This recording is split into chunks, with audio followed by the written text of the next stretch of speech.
God. Hi, I'm Walter. I'm the Dutch mentor. I'm here tonight with Paul, who's been gracious enough to come with us and tell us a little bit about his journey to become a fellow of the American College of Healthcare Executives. He was a participant in our FACI prep course. Uh, of course, we'd like to hear about that, but I think we're all more anxious about his journey, which was successful. So congratulations, Paul. Thank you. And I'll turn over the mic to you. Take it away, and I'll add some questions to this on an as-needed basis. Okay, appreciate it. Thanks very much for the opportunity, Walter. And hi, everybody. Let me tell you, you can do this. I didn't think I could do it. I did it, and it happened. So, and I'm not the smartest guy in the room. So I know that you can do it. It just takes, a lot of effort. It's just overwhelming. And I would say, skipping ahead a little to when I took the exam and also in preparation for the exam, there weren't any surprises. And what I mean by that is everything we talked about in class in terms of the 10 knowledge domains, they were all there. And there weren't really any surprises. And so people would ask me, was the exam hard? Well, I wouldn't call it hard because each of the areas that were covered, we covered the material in depth so that we knew what it was. The hard part of the test was that there was so much knowledge in terms of breadth of areas. You can't be an expert on everything. I'm very fortunate because I have a clinical background. So the part in healthcare, I thought that was kind of easier for me because I've had that background. I don't have a background in HR. I really struggled with that. And there were a lot of things that didn't make sense to me. So I had to spend extra time on that. In my present role, in my present job, I spend a lot of time working with physicians in the medical staff office and a little bit with our board. So when it comes to understanding the relationship and the roles of each of those pieces, it was easier for me because I had some real world experience in those. So I guess what I'm saying is each of you are going to find each of you will find different subject areas hard, depending on where you come from and what your background is. So don't freak out in that regard. And like Walter, I'm sure has said during this course, is if you form a study group or if you find someone within your organization, you're not expected to be a subject matter expert on everything, but you can find that person who is for those specific things you're struggling with. For instance, I struggled with case mix index. And so I sought out my CFO and we had a conversation. Okay, so now I figured it out. And so just being able to get through the 10 functional areas and retain that knowledge was my biggest challenge because it's kind of like painting the Golden Gate Bridge. You start at one end, it takes about 3 years to finish. By the time you're done at one end, it's time to start over again at the other end and start over. So when I started at one of the first 10 areas, I went through all 10 areas. When I got to the end, I was like, oh crap, I got to start over because that stuff I started with, I don't remember it now. And so was the exam hard? Yes, it was hard in that there was a tremendous amount of material to recall. And that took, different methods of approaching material. Everybody has a different style of studying and learning. And so your job is to find what works best for you. What works best for me might not work best for you. What I can tell you is that the review course, I could not have passed the test without the review course. It was great having those slides and going over and over and over them. The second thing that helped me immensely was all of the practice questions, going over them in class again and again and again, and then going through them on the slides that we had as part of the course. And then there are a couple of practice tests out there that are available, one through ACHE, and I think I found one on Cliff Notes or Spark Notes or something that was in the public domain. What helped me with those is just by going through those over and over again, I got a feel for the rhythm of the test. So when I was taking the test, it kind of came naturally because it just seemed to flow because okay, I've done this before. I kind of got into a rhythm or in a pattern with that. And so that was very helpful for me. For me, the third thing that was critical for me was from ACHE, they sell a big box of flashcards or index cards of each of the different areas and then each different topic area. Now, that might have been the most important thing that I had because what it allowed me to do is it allowed me to focus on each different functional area. And when it gave us a specific topic and I didn't know it, I would set that aside into one pile. Things that I know this completely. I don't have to think about this.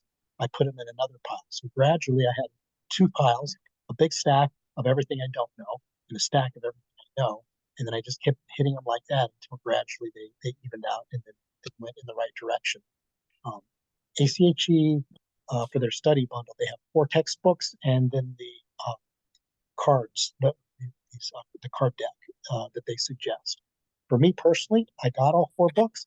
I never really looked at them because as my studying developed between having the courses, having the questions, having the flashcards, and then, because we're all masters prepared, we know how to find information from reputable sources.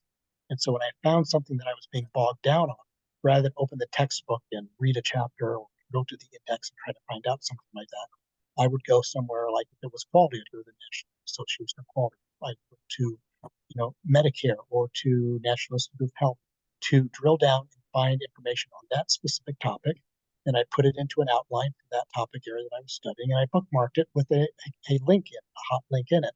So then I could go back later that because that was one thing that I could, that I knew I needed to go back and look at. And so for me, that worked for me. And in the course of doing that, I made those notes kind of with a look ahead that I would be able to review them over and over again, which made a nice study basis for when I go ahead and teach certain subjects because I do some teaching as well. And then I'd also be able to share them with you if that's the kind of thing you find helpful. Some of them were videos, a lot of them were videos, particularly about HR. And it was just easier to listen to a 3-minute video for me than having to pile through all this information and pick out a few things.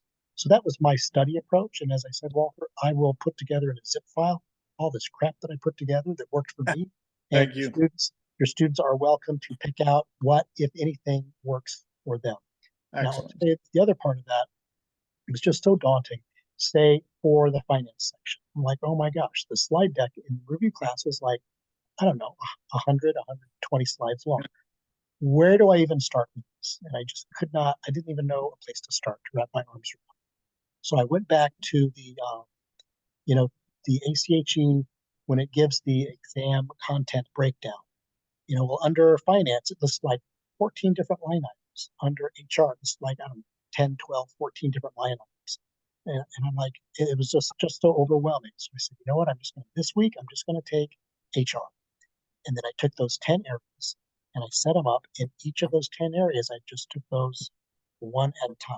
And once I did that, it was good because I could break it down. Okay, this is about compensation. This is about recruiting and hiring. This is about evaluations and performance reviews. And then once I was able to kind of break it down into bite-sized chunks, it became manageable, and it was something that wasn't as intimidating.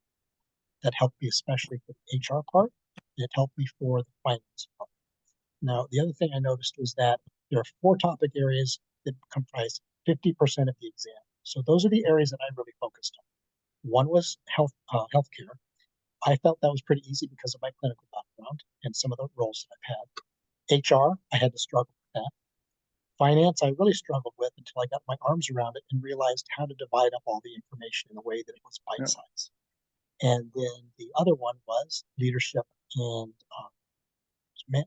management. Yep. And once again, I broke that down because some of them were about theory, some of them were about behavior, some of them were leadership styles, and some of them were like, what are the 8 leadership styles? So I didn't so much get hung up on finding the source that had those 8, because different sources, some says there's 8, one says there's 6, one says there's 10, but you get the general idea of it. Yeah. And so that was kind of my approach to study. So I would say going over and over your course materials and your slide sets, going over those practice questions. Did I lose you there, Walter? Because I just No, I'm right here. No, I'm right here. okay, I'm back there.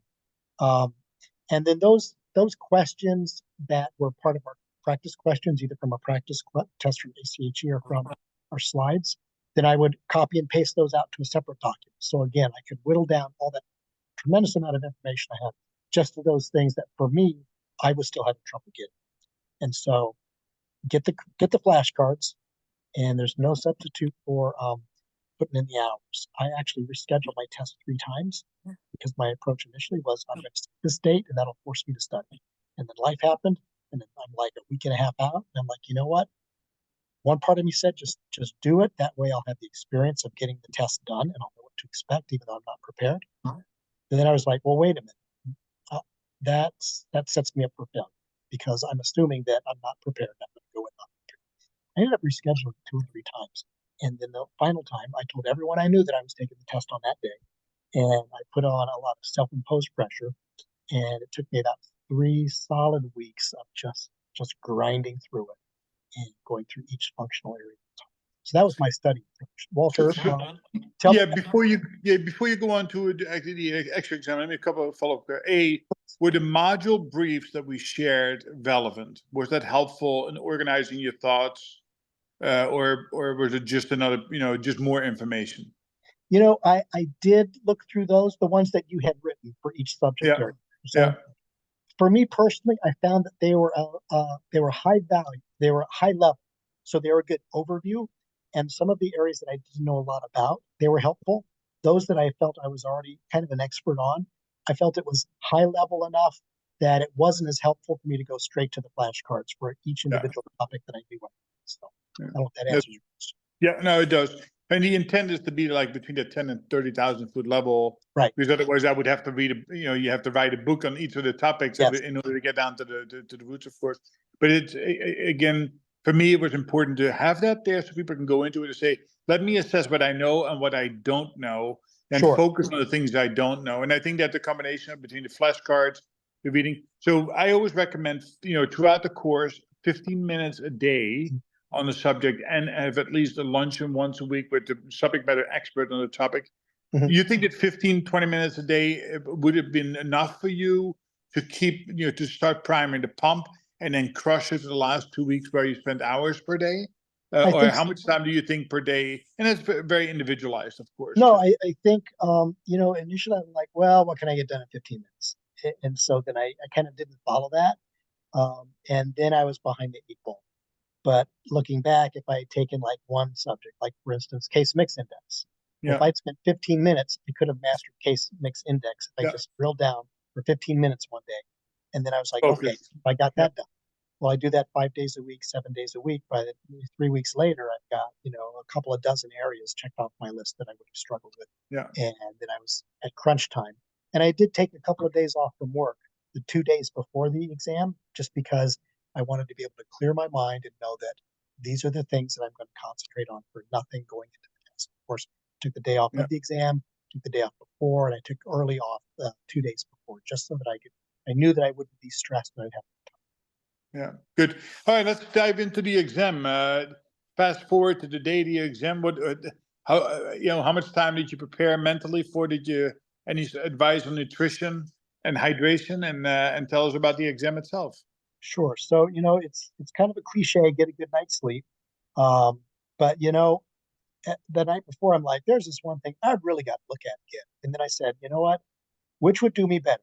1 hour of looking at this again, or 1 hour extra of me sleeping tonight.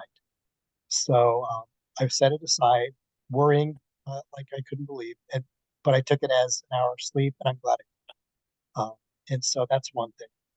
As far as you don't want to be panicked with your plan. Mine was in Piscataway, and I live in Morris Plains, so I built in like double the amount of time that I would need to make sure I didn't hit any problems at rush hour. Before I turned out of the driveway, I turned on Waze, which I don't usually use for my navigation, but I think that's the best app for giving, updates, real-time updates of traffic, God forbid. Like Route 78 was closed all directions last week, one day, God forbid. So I wasn't stressed about the drive-in. And as far as breakfast, you got to have breakfast. Again, everybody knows it, but who actually does it? In terms of breakfast, like something that's protein, like not a bunch of donuts, not a bunch of carbs that you're going to crash, but protein. I had turkey breast and I had a hard-boiled egg, and I was good to go. As I was walking in, I'm really good at test taking, and I'm really comfortable in an academic environment. And I was a bit surprised because I was really freaked out going into it. Like I was completely surprised. Like, The thank pad God. down. Yeah, yeah. I was like, thank God I didn't have that second cup of coffee because I could already like I'm having palpitations. As I'm walking in the lobby to this business building, I hear some guy's phone playing, and I look over to the far end of the building. There's this gentleman there. I don't know what test he was taking, real estate, fine, I don't know. He has his phone playing on speaker of a guided meditation. He's just sitting there on the bench. He's in this, and I said, you know Is what? the- I said, I don't know what that guy is studying for and what test he's going to take, but he's going to pass. Yeah.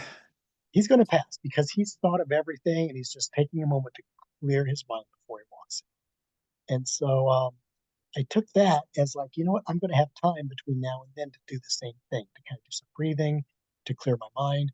When you go into the test center, the only thing you need is your driver's license and the key fob to your car. Now they have a locker there, but you can't have your wallet, you can't have your purse, you can't have your wristwatch, Yep. nothing else. ID card and key fob is all you need. And a lot of people, everybody used the lockers. A lot of people went back to their cars. Well, that just took up more time. Um, as we then were called in and we all were standing in a line to go in and get checked in. And they have you take off your glasses and put them on this platform thing that scans for like electrical circuits, to make sure you don't have a camera in your eyeglasses. Take off, untuck your clothing and wrinkle it out and then pat down. I mean, they're double check, triple check, quadruple check your ID against you. So they're very serious about this because cheating scandals in the past have been big business, and I'm sure they still are if anybody can figure out a way to game the system. But while we're standing all in line there, I said, you know what? I'm going to be sitting here for 2 to 4 hours, and no matter how relaxed I try to be conscious of being, I'm going to be all cramped up. And so all that time I took while I was in line, I took to do some stretching, um, and, just to do breathing because I knew that I was gonna need that to help me relax. And there was a guy next to me, and I saw he was really everybody's kind of in their own zone, in their own mind, and like you don't want to bother anybody while they're in their mind. But the guy next to me, he like had on some kind of sweatshirt about what professional class, physical therapy or something. He was obviously that was taken, and he kind of looked up, and I made eye contact, just gave him a fist bump. Man, you got this. And it was kind of like it was spontaneous. It was like, oh yeah, yeah, I do. And I did that for me as much as I did for him because it helped me get the confidence of like, yeah, I do have Yeah. this. You know, um, when you go in, some of the tests are like in parts for all different kinds. So you might have a scheduled break. Ours does not have a scheduled break. So you go in and you sit down there, and like if you're 3 hours in and you want to stretch, like if you want to take a break at any time, you have to raise your hand and you have to wait, and they have to come get you, and then they secure your station and take your ID and check it, and they walk you out, and then you go to the bathroom, get a drink of water, stretch, and then you do the whole thing coming in again. The reason I say that is because if I'm there at my station, I can't just stand up, and stretch. You can't do that. I can't like Yep. do this time up and look because they think you're looking at the guy next to you. So that was really important. So when I took my test, 230 questions, and each question, uh, the approach I did is when I came to a question, I would spend about a minute or two on it. If I felt I knew it, I would answer the question and then I would move on. If there was a question I encountered and it didn't come to me right away after more than a minute or two, there's a button you hit to flag it, and I went on to the next. And I did that for the whole test. And when I finished the whole test, um, then you get a grid of every question, whether you answered it or not, and whether you flagged it or not. Out of everything on that 230 questions, I flagged about 30 questions, so about 15% of the exam. I go, okay, that's pretty good. So, and that took me about 2 hours. So that's when I raised my hand and I took my break. I go, okay, I've got this down. I've got like 4 hours just to do these 30 questions. So I got this. If I had stopped stepwise to answer every question sequentially, including those that I struggled with, then I would have always been distracted and worried about, am I using up too much time? Time. Yeah. So I went out, got a drink of water, went to the bathroom, stretched some more, did some breathing, walked around, came back. And I have to tell you, when I came back to sit down, those 30 questions that were remaining, they weren't really hard anymore. Like I got it for whatever reason. And the things that I couldn't understand about them initially, having looked at them a second time, they made sense to me. And I'm sure that Walter said it in class, 2 of them are good, 2 of them are bad in terms of the solutions, so you can throw them out. And what I found is that 2 of the answers from the STEM were pretty much ridiculous. So you throw those out. and that leaves you two pretty good answers, choices. Now, what I found generally was that both of those answer choices were correct statements. And that's what was hard about it. Both of those answer choices that were left were true and correct statements. So which one do I choose? So I went back to the stem and reread the stem to figure out what exactly the stem was looking for. And for instance, there was one, it was about internal rate of return, and one it was about break-even analysis. And like one was a definition of one, and one was a definition of the other. I go, well, these are both correct, and they both answer the same question. So what do I do? Flip a coin? So I went back to read the question, and the word that the question was asking for, not a period of time, it was asking for a rate. So that told me that the internal rate of return was the answer. It wasn't the break-even point, because a break-even point is in a period of time. Yeah. So I don't know if that makes sense, but when taking those two answer stems that are correct, my tiebreaker was to go and really read the question again, reading it from the standpoint of which one of these two answers is that the question that it's asking. Actually, the recommendation, Paul, is, and that's from people who have taken it, is to read the answers first Mhm. and then go to the question. Now, that's not my flow either. I usually read the question, then the answers, and go back to the question in order to be able to go to the selection process. But yeah, that makes a whole lot of sense. You know, it's interesting because what you said, I remember that from class. And as I was preparing and studying, I tried that. And for me, it just didn't work. But keeping it in mind, I think the concept was to go back to the question, Yes. going back to what's being asked, what's being asked. And I think that's really what the heart of it was. I read the question, looked at the answers, threw out two, and then of the two that remaining, now I went back, what's being asked. Whatever technique works for you, but that was the process for me. Yeah. Yeah. Now, the last thing I have to say about the test taking process, and maybe it's me, I believe that I uncovered something that invalidates the entire Pearson review methodology across the United States for every test exam that they give. So, but that's a conversation for another day. But here's what I'm going to tell you. You have this big screen, and the questions and the answers are at probably like the top 1/3 of the screen. The bottom 2/3 of the screen are white, they're blank. Okay.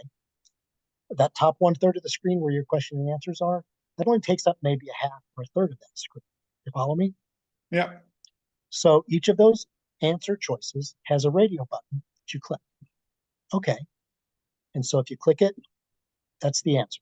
If you unclick it, it takes the answer off. Or if you click a different radio button on a different question, it changes your answer to that. Okay, pretty straightforward. That's exactly how I expected it to work. As the test went on, and my hand kind of got into this claw-like thing, and my mouse was over here bumping against the side of the cubicle. I found when I clicked, I didn't always hit the radio button. And maybe I hit like over here on the question. And when I did that, it answered the question for me. I go, oh, so I don't have to hit it exactly in the radio button. I can hit it anywhere on the question. I go, okay, well, I'm doing pretty good on time. Let's see where on the question I can tap it so that it answers. Well, everywhere on the whole question line, or the answer line, if you tapped anywhere on that, it would select it. And likewise, if I wanted to change it, I could go anywhere on another answer option and click there.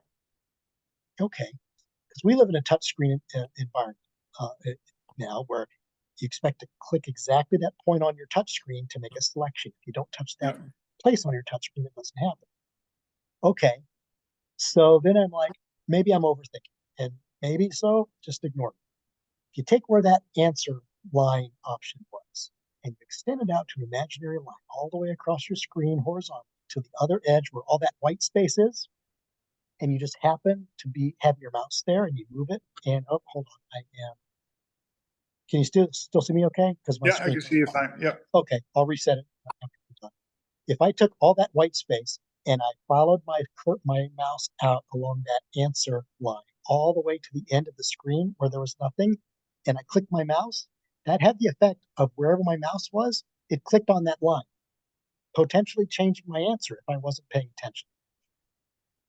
So to me, that's a problem where if you're like on the cusp of, you're like between 1 or 2 or 3 questions between passing the whole thing and failing the whole thing, those 1 or 2 answers might have made a lot of difference. So I'm just going to Be pursue mindful that. of that.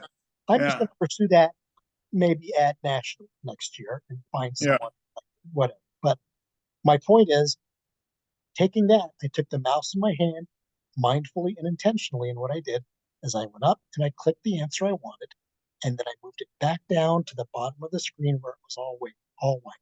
So my process was moving forward as I clicked up on the answer, and then I moved my mouse back down to the other bottom part of the screen. And that way I was absolutely clear that I wasn't going to accidentally change any of my answers. Yeah. And I found that out pretty early in the test, so I wasn't worried about going back and having to look at it. And that's all I have about the test taking process. Anything about that? No, I think that's pretty good. No, that's good. And I think it's helpful to always be mindful about what you click and double check it before you, what do they say? Measure twice, cut once, right? So, And I think that is probably a limitation of their hardware, that the way, yeah, likely. the way their hardware is set up. But, again, in our generation, Walter, we had the Scantrons where you have the number 2 pencil. You better get it right in there. And if you erase it, you have to erase it all the way or you won't get credit. Yeah. And nowadays, with everything's a touchscreen, you have to hit exactly that point, and that's how you get a selection. That's not how these screens work. And so if you're careless with your mouse, then you're not intentional. You might end up clicking somewhere, anywhere on the screen you didn't intend, and change your answer. So enough of my rant. Hey, no, I think it's helpful if somebody can prevent making a mistake. All right, let's get into the meat and potatoes about the questions, and then it's good to hear. Okay. There was only one question in the entire group that required me to put pen to paper, and required me to actually calculate something. So rest your mind at ease with all those financial ratios that everybody's panicking about memorizing and have to calculate. This one was on break-even point. So it said your fixed overhead is say $100. You bought this piece of equipment. It cost you're charging $5 per exam. $3 is what it costs for expense to pay it back, and $2 you make in revenue. How many exams you have to perform in order to break even? And that was the extent of the calculations. I know we did something similar in class. I know that there were some practice questions like that. That was the only one I encountered that there were actually calculations. I don't know if anyone else in the feedback they've given any other calculations they actually had to make. No, that's usually the one that pops up, break even. Yeah. So, I mean, no other needs for a calculator or scratch paper or make calculations. In terms of all the financial ratio analysis, again, there were no calculations, and there are like 10 or 12 ratios in 4 or 5 different categories by the time you're done. So I'm like, those are all swimming in my head. That was the one thing that I wanted to go back and look at again right before I went into the test, rather than clear my mind of everything else. And the closest we really got to that was, there was one question that said, this company's having trouble making their payroll. Which of the following actions, a series of actions, should they take? And each of the 4 answer choices gave like 4 choices each. So what they're really getting at is, what are they going to do to improve their liquidity? And so what it was saying is, you take those items that are liquid assets or liquid liabilities and manipulating those, rather than anything that had to do with depreciation or capital or anything like that, because they were asking for, really what the question was getting at was, we need to be more liquid. How do we do that? Yeah. And so I thought back to the balance sheet and the income statement. I was like, okay, so these are liquid, these are current, these are are long term, and then it made sense. And then the only other ones that really applied to financial ratios were if it was, which one of these ratios does not address liquidity, and maybe that one was about depreciation, or maybe what it was about capital funding or sources of funds. So those were really broad brushed, which I think will put a lot of people at ease, because to study for that, there's so much material in the financial part. You get down to the nitty-gritty, and you're like, I can't remember all of this. I will never be able to. Yeah. So that wasn't an issue. There were the one question series of questions. There were 2 or 3 that I wasn't prepared for because I didn't see anything. I don't recall anything from the class. It was the Medicare QIO, Quality Improvement Office. And that was a concept that for whatever reason was foreign to me. So I went back and I did some research after the exam, found out I pretty much figured out what it was supposed to be, and I think I got those right. And so look at the QIO, Medicare QIO, Quality Improvement Office, I believe is what it is. Okay. So that's something maybe to go through. The thing that surprised me most about the test was that I believe the proportion devoted to quality assurance and quality improvement, process control, had increased from, I think, 9% to about 10%. And over the last few years, where I looked at historical information, it had gone up to, I think, as much as 10%. I found that information was much more detailed than I was anticipating, and they went into much more depth than we covered in the class or that any of my review materials covered. Now, I was fortunate because when I first got out of college, way back, my first job I got was as a quality assurance engineer at an electronics manufacturing plant. That was my career for my first 7 years or so. So when I started studying and reviewing for the quality assurance part, it was kind of like a walk down memory lane. Kind of went overboard. I studied a whole bunch of stuff, and even doing that, when I went into the test, I felt a lot of the questions well, not a lot. Some of the questions they asked were more applicable to a manufacturing environment rather than a service environment or a healthcare service environment.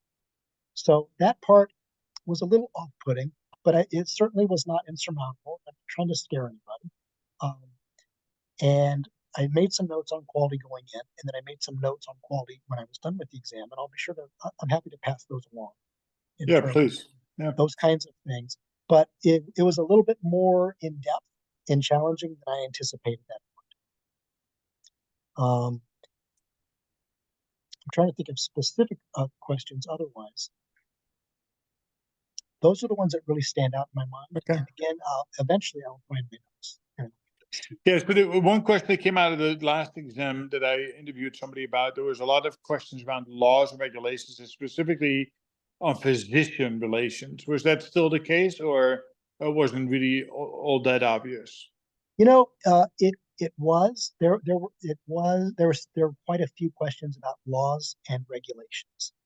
And the good things about those is that's pretty much rote memorization. Yeah. If, what I had trouble with, for instance, for ethics was, okay, which one of these is the common rule? Which one of these is the Helsinki Accord? Which one of these is the Nuremberg trials? And so I had to study each of those side by side to keep them straight. And similarly, I think it was the same thing for the laws and regulations. Okay, which one is ERISA? Which one is, the HEDIS from, Health Information Data Security. Yeah. So again, if you have a list of those, then you pretty much have studied them. It's not like, oh crap, I've never even heard of that one before. Now I have to guess, because those are like either I know it or I don't. So that's the good news of those. Okay. And in terms of, there were quite a few for that, considering how many questions were in that subject area for stewardship and governance, and the role. Keep going back to anything that has to do with the role of the board of trustees or the role of governors. Theirs is advisory. Everything that's operations and implementation is CEO. And Yeah. anything that revolves the med staff, that is credentialing, privileging, and clinical discipline at the first level. So the way I divided my studying is, what are those things that the med staff is responsible? What are those things that the CEO is accountable for? And what are those things that the board of directors, board of trustees are accountable for? And dividing them into those three buckets of who does what, that helped me, and I didn't have a problem with those. Excellent. Okay. So the most important question is, how did you find out if you passed or failed? Once I took a test in which there was no like set threshold. It was kind of a rolling quest, so that if you answered this one, they give you a harder one of that same area. So it wasn't hard and fast. And so when I was taking this other exam, the next button I clicked for my next question, and the answer, like, you passed or you failed, popped up on the exam. It scared me half to death. And I hated it also because you couldn't pace yourself. Yeah. I thought that's what this was going to be, and it wasn't. So I went through and answered all my questions for the first 2 hours. Took my break. I came back and I hit those last 30 questions. And as I hit them, I took the flags off until every question was done. And then I had to go through about 5 screens of them saying, "Are you really done? Are you really done? Do you really want to go back? You can still go back." And then I finally hit the screen. It was like, if you hit this button, you cannot go back, and you'll really, really, really, really be done. So I pressed that button, and in about 10 seconds, it came up and said, "You passed, and here's your breakdown." And Excellent. I was like, And that's a big relief, of course. Now, what did you do to celebrate this? um, I went back to my car, and there's 4 people who have written me my reference letters, and a number of people, including yourself, who were really helpful in me starting the journey and continuing the journey. I wrote them thank you emails, and then I changed my signature line on my email. Yes, So big deal. I paid a lot of money for that. I want to make sure it's going to use it. Yeah. And I went to the liquor store. Good for you. Good for you. You know what? Because I could. Yes. Because Yes. I could. And there had been a very, very nice bottle of alcohol that I would never buy because I don't spend money on that kind of thing. I said, you know what? I'm going to do this. Good So for I kind of you. made just like I made a way of marking the occasion for me. Good And for you. I posted something on LinkedIn, Yeah. which I never do, and with my peers in my department. I had about a dozen people in my department across the whole system, and that was it. Well, listen, congratulations. I think that you have obviously put in the work, and the results speak for itself. And again, like I say, into all of the interviews, that your journey really starts now, right? One of the key responsibilities of a fellow is to pay it forward. You spending time with me here, and just for the future students, is certainly already paying it forward, because I think there's so much anxiety about the test itself. And I can tell them until I'm blue in my face, but it's much better that people who have just taken the exam have gone through the journey itself. So again, thank you for spending time with us. And I will tell you Today, that yeah, in the last week, I already I had one person in my organization reach out for me, and they said, "Hi, you don't know me, but I'm terrified, and I need a fellow to interview for good, my application. So will you do it?" And yeah, so I did it. And so excellent. the journey of paying it forward has started. Now I need to rack up those in-person CEUs. Well, you just stay on top. I always say if you go to Congress once a year, or you go to each of the fall and spring congresses that are held locally, like next Wednesday we have our spring congress, 4.5 FaceTime credits. You can accumulate all the hours that you need to have and just stay on top of it. Yeah, we have our next session for we just finished the cohort, and they will meeting one more time to go over the materials, and we will share this video with them. Okay. And then, of course, we have a fall cohort. So we have one in the spring, one in the fall. So again, one of the other responsibilities is to encourage other, healthcare leaders to go on that journey. And Sure. I'll count on you and other people to continue to advocate for that, because at the end of the day, it is a validation of and an attestation of your depth of knowledge. Not necessarily as a subject matter expert in all 10 areas, but you certainly have a broad sense of knowledge. And that's what the FICE credential is really all about. Is an attestation, and 2 is to foster the development of new leaders going forward. Sure. Any closing words of wisdom for any of the students? Walter, be sure to share my contact information. I'm happy to help anybody who might reach out for me with any questions. And I apologize for being long-winded. I guess it was kind of my chance to Debrief. so, Listen, it is better more. In this case, it is better more than less, right? You covered all the bases. I think it was very valuable, and I'm sure that there is more than one student will take something away from it, and that's always the goal, right? As long as we have a positive impact on at least one person, it's all worth it. So, Thank you, Paul, for joining me for on this session. I really appreciate it, and look forward to maybe in the fall to connect again, Will do. and maybe come in live in person or something like that. So, all right, my friend, good luck, well, and guys. You got this. congratulations again. Thank you. Have a great We'll night. talk soon. Have a Bye. good evening. Take care.